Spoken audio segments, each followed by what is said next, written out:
ಅದ್ಯಾವ ಘಳಿಗೆಯಲ್ಲಿ ಈಶ್ವರಪ್ಪ ಗುಂಡಿಕ್ಕಿ ಕೊಲ್ಲೋ ಮಾತನಾಡಿದ್ರೋ ಇದೀಗ ಆ ವಿವಾದ ಬೆಂಕಿಯ ಸ್ವರೂಪವನ್ನು ಪಡೆದಿದೆ. ಇದುವರೆಗೆ ಯಾವುದೇ ಪ್ರತಿಕ್ರಿಯೆ ಕೊಡದಂತ ಡಿ.ಕೆ. ಸುರೇಶ್ ಈಗ ಸವಾಲು ಹಾಕಿದ್ದಾರೆ. ಅವರ ಅಣ್ಣ ಡಿ.ಕೆ. ಶಿವಕುಮಾರ್ ವಾರ್ನಿಂಗ್ ಕೊಟ್ಟಿದ್ದಾರೆ. ಇದೀಗ ಈಶ್ವರಪ್ಪ ಅವರದು ಯೂಟರ್ನ್ ಹೊಡೆಯೋ ಪರಿಸ್ಥಿತಿ. ಇಬ್ಬರು ರಾಷ್ಟ್ರದ್ರೋಹಿಗಳು ಡಿ.ಕೆ. ಸುರೇಶ್ ಮತ್ತು ವಿನಯ್ ಕುಲಕರ್ಣಿ. ನಾನು ನರೇಂದ್ರ ಮೋದಿ ಅವರಿಗೆ ಹೇಳಕ್ ಇಷ್ಟಪಡ್ತೇನೆ, ಅವ್ರಿಗೆ ಗುಂಡಿಕ್ಕಿ ಕೊಲ್ಲಂತ ಕಾನೂನು ತನ್ನಿ.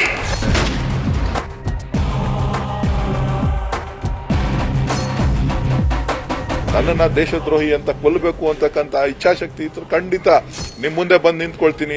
ಈಶ್ವರಪ್ಪನವರೇ, ಸಿದ್ಧರಾಗಿ ಅತಿ ಶೀಘ್ರದಲ್ಲೇ ನಿಮ್ಮನ್ನ ಭೇಟಿ ಮಾಡ್ತೀನಿ. ಈಶ್ವರಪ್ಪ ಡಿ.ಕೆ. ಸುರೇಶ್ ಅವ್ರನ್ನ ಗುಂಡಿಕ್ಕಿ ಕೊಲ್ಲಿ ಅಂತ ಹೇಳಿದ್ದಾರೆ ಅನ್ನಂತ ರೂಪದಲ್ಲಿ ಇವತ್ತು ವ್ಯವಸ್ಥೆ ತರಂತ ಪ್ರಯತ್ನ ನಡೆಸ್ತಾ ಇದ್ದಾರೆ. ನಾನು ಆ ರೀತಿ ಹೇಳಿಲ್ಲ, ಹೇಳೋದೂ ಇಲ್ಲ. ಅವ್ರಿಗೆ ಗುಂಡಿಕ್ಕಿ ಕೊಲ್ಲಂತ ಕಾನೂನು ತನ್ನಿ. ನಾನು ಆ ರೀತಿ ಹೇಳಿಲ್ಲ, ಹೇಳೋದೂ ಇಲ್ಲ. ಸಿದ್ಧರಾಗಿ ಅತಿ ಶೀಘ್ರದಲ್ಲೇ ನಿಮ್ಮನ್ನ ಭೇಟಿ ಮಾಡ್ತೀನಿ. ಡಿ.ಕೆ. ಸುರೇಶ್ ಈ ಗುಂಡಿಗೆ ಇವಕ್ಕೆಲ್ಲ ಎದುರೋ ಬ್ಲಡ್ ಅಲ್ಲ. ಅದು ಏನ್ ಅನ್ಕೊಂಡಿದ್ದೀರಿ ದೇಶ ಅಂದ್ರೆ?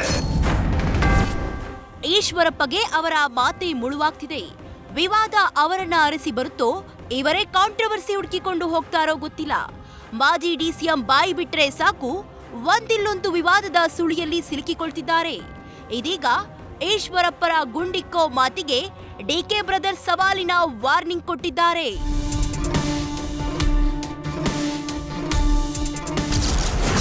ನಮ್ಮ ಸುದ್ದಿಗೆ ಬಂದವರದೆಲ್ಲ ಸೆಟಲ್ಮೆಂಟ್ ಆಗಿದೆ. ನಿಮ್ಮ ಮುಂದೆ ಬರ್ತೀನಿ, ಕೊಲ್ಲೋಕೆ ಸಿದ್ಧರಾಗಿರಿ. ಈಶ್ವರಪ್ಪಗೆ ಅಣ್ಣನ ವಾರ್ನಿಂಗ್, ತಮ್ಮನ ಸವಾಲ್. ಈಶ್ವರಪ್ಪರ ಗುಂಡಿನ ಸದ್ದಿಗೆ DCM DK. Shivakumar direct warning ಕೊಟ್ಟಿದ್ದಾರೆ. ನಮ್ಮ ತಂಟೆಗೆ ಬಂದವರೆಲ್ಲ ಏನೇನಾಗಿದ್ದಾರೆ ಹೇಳಿ. ನಮ್ಮ ತಂದೆ ಬಗ್ಗೆ ಮಾತನಾಡಿದ್ದ ಈಶ್ವರಪ್ಪ ಈಗ ಎಲ್ಲಿದ್ದಾರೆ? ಡಿ.ಕೆ. ಸುರೇಶ್ದು ಹೆದರುವ ಬ್ಲಡ್ ಅಲ್ಲ, ನಮ್ಮ ಸುದ್ದಿಗೆ ಬಂದವರದೆಲ್ಲ ಸೆಟಲ್ಮೆಂಟ್ ಆಗಿದೆ ಎಂದು ಮಾಜಿ ಡಿಸಿಎಂಗೆ ಹಾಲಿ ಡಿಸಿಎಂ ಎಚ್ಚರಿಕೆ ಕೊಟ್ಟಿದ್ದಾರೆ.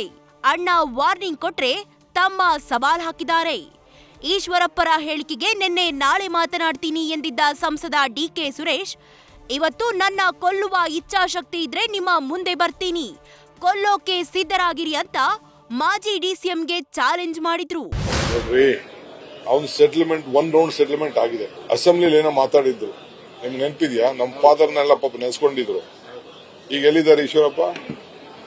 ಯಾರು ನಮ್ಮ ಸುದ್ದಿಗೆ ಬಂದಿದ್ದಾರೆ ಅವ್ರಿಗೆಲ್ಲ ಒಂದೊಂದು ಸ್ಟೇಜ್ ಸೆಟಲ್ಮೆಂಟ್ ಆಗ್ತಾ ಇದೆ. ಡಿ.ಕೆ. ಸುರೇಶ್ ಈ ಗುಂಡಿಗೆ ಇವಕ್ಕೆಲ್ಲ ಎದುರೋ ಬ್ಲಡ್ ಅಲ್ಲ. ಅದು ನಾನೇನು ಭಾರತದ ವಿರೋಧಿ ಅಲ್ಲ, ನಾನು ಭಾರತದ ಒಕ್ಕೂಟ ವ್ಯವಸ್ಥೆನಲ್ಲಿರ್ತಕ್ಕಂಥವನು. ನನ್ನನ್ನ ದೇಶದ್ರೋಹಿ ಅಂತ ಕೊಲ್ಲಬೇಕು ಅಂತಕ್ಕಂತ ಇಚ್ಛಾಶಕ್ತಿ ಇತ್ತು ಖಂಡಿತ ನಿಮ್ ಮುಂದೆ ಬಂದು ನಿಂತ್ಕೊಳ್ತೀನಿ. ಈಶ್ವರಪ್ಪನವರೇ, ಸಿದ್ಧರಾಗಿ ಅತಿ ಶೀಘ್ರದಲ್ಲೇ ನಿಮ್ಮನ್ನ ಭೇಟಿ ಮಾಡ್ತೀನಿ. ಅತ್ತ ಸಂಸದರು ಸವಾಲ್ ಹಾಕುತ್ತಿದ್ದಂತೆ ಈಶ್ವರಪ್ಪ ಯಥಾ ಪ್ರಕಾರ ಯೂ ಟರ್ನ್ ಹೊಡೆದೇ ಬಿಟ್ರು. ಸುರೇಶ್ರನ್ನ ಗುಂಡಿಕ್ಕಿ ಕೊಲ್ಲಬೇಕು ಅಂತ ನಾನು ಹೇಳಿಲ್ಲ ಅಂತ ಈಶ್ವರಪ್ಪ ಉಲ್ಟಾ ಹೊಡೆದಿದ್ದಾರೆ. ಈಶ್ವರಪ್ಪ ಡಿ.ಕೆ. ಸುರೇಶ್ ಅವ್ರನ್ನ ಗುಂಡಿಕ್ಕಿ ಕೊಲ್ಲಿ ಅಂತ ಹೇಳಿದ್ದಾರೆ ಅನ್ನಂತ ರೂಪದಲ್ಲಿ ಇವತ್ತು ವ್ಯವಸ್ಥೆ ತರಂತ ಪ್ರಯತ್ನ ನಡೆಸ್ತಾ ಇದ್ದಾರೆ. ನಾನು ಆ ರೀತಿ ಹೇಳಿಲ್ಲ, ಹೇಳೋದೂ ಇಲ್ಲ. ಪಡ್ತೇನೆ, ಆದರೆ ತಿರ್ಸ್ತಾ ಇದಾರಲ್ಲ ಡಿ.ಕೆ. ಸುರೇಶ್ ಅವ್ರಿಗೆ ಗುಂಡಿಟ್ಟು ಕೊಲ್ಲಿ ಅಂತ ಈಶ್ವರಪ್ಪ ಹೇಳಿದ್ದಾರೆ ಅಂತ ಹೇಳ್ತೆ ಈ ರೀತಿ ತಿರುಚ್ತಾ ಇದಾರಲ್ಲ, ಇದನ್ನ ಯಾವುದೇ ಕಾರಣಕ್ಕೂ ನಾನು ಒಪ್ಪಲ್ಲ. ಮತ್ತೆ ಯಾವ ಕಾರಣಕ್ಕೂ ಕೂಡ ಗುಂಡಿಟ್ಟು ಕೊಲ್ಲಿ ಅನ್ನೋಂಥ ಮಾತು ಈಗಲೂ ಹೇಳಲ್ಲ.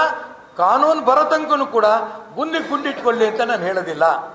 ಇದು ತುಂಬಾ ಸ್ಪಷ್ಟ.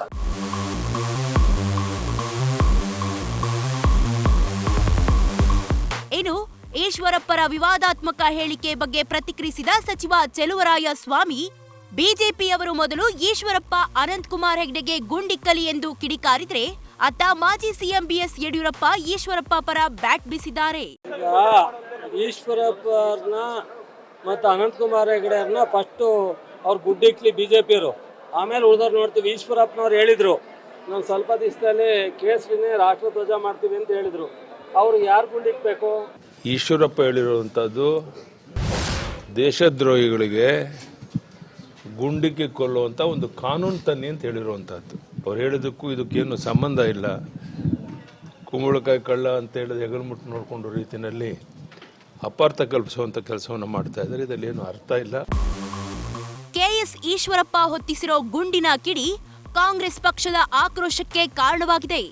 ಸಂಸದ ಡಿಕೆ ಸುರೇಶ್ ಹಾಗೂ ವಿನಯ್ ಕುಲಕರ್ಣಿಯನ್ನ ಗುಂಡಿಕ್ಕಿ ಕೊಲ್ಲಬೇಕೆಂಬ ವಿವಾದಾತ್ಮಕ ಹೇಳಿಕೆ ಖಂಡಿಸಿ ಕಾಂಗ್ರೆಸ್ ಕಾರ್ಯಕರ್ತರು ಬೆಂಗಳೂರಿನ ಪ್ಯಾಲೇಸ್ ರೋಡ್ನ ಚಕ್ರವರ್ತಿ ಬಡಾವಣೆಯಲ್ಲಿರೋ ಈಶ್ವರಪ್ಪ ನಿವಾಸಕ್ಕೆ ಮುತ್ತಿಗೆ ಹಾಕಲು ಯತ್ನಿಸಿದ್ರು.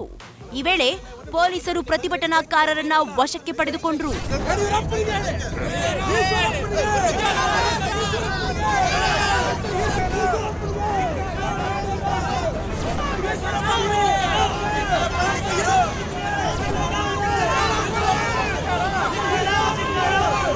ಗುಂಡಿನ ಹೇಳಿಕೆ ವಿವಾದಕ್ಕೀಡಾಗ್ತಿದ್ದಂತೆ ಅತ್ತ ದಾವಣಗೆರೆ ಬಡಾವಣೆ ಠಾಣೆಯ ಪೊಲೀಸರು ಈಶ್ವರಪ್ಪ ಹೇಳಿಕೆಗೆ ನೋಟಿಸ್ ಜಾರಿ ಮಾಡಿದ್ದು ಫೆಬ್ರವರಿ 15ರಂದು ಬೆಳಿಗ್ಗೆ 10:30ಕ್ಕೆ ಠಾಣೆಗೆ ಹಾಜರಾಗಬೇಕೆಂದು ಸೂಚಿಸಿದ್ದಾರೆ. ಇನ್ನು ನೋಟಿಸ್ ನೀಡ್ತಿದ್ದಂತೆ ಈಶ್ವರಪ್ಪ ಶಿವಮೊಗ್ಗದಲ್ಲಿ ಸುದ್ದಿಗೋಷ್ಠಿ ನಡೆಸಿ ಕಾಂಗ್ರೆಸ್ ಸರ್ಕಾರದ ವಿರುದ್ಧ ವಾಗ್ದಾಳಿ ನಡೆಸಿದ್ರು. ಒಟ್ನಲ್ಲಿ ಈಶ್ವರಪ್ಪ ನಾನ್ ಹಂಗ್ ಹೇಳಿಲ್ಲ ಅಂತ ಉಲ್ಟಾ ಹೊಡೆದ್ರೆ ಅವರ ವಿರುದ್ಧ ಮಾತ್ರ ರಾಜಕೀಯ ಪಡಸಾಲೆಯಲ್ಲಿ ಗುಂಡು ಸಿಡಿಯುತ್ತಲೇ ಇದೆ. ಈಶ್ವರಪ್ಪನ ಬಂಧಿಸಬೇಕು. Ganapathi, news first, Bengaluru. News first ನಿರ್ಭೀತಿಯಿಂದ ನಿಮ್ಮ ಪರವಾಗಿ.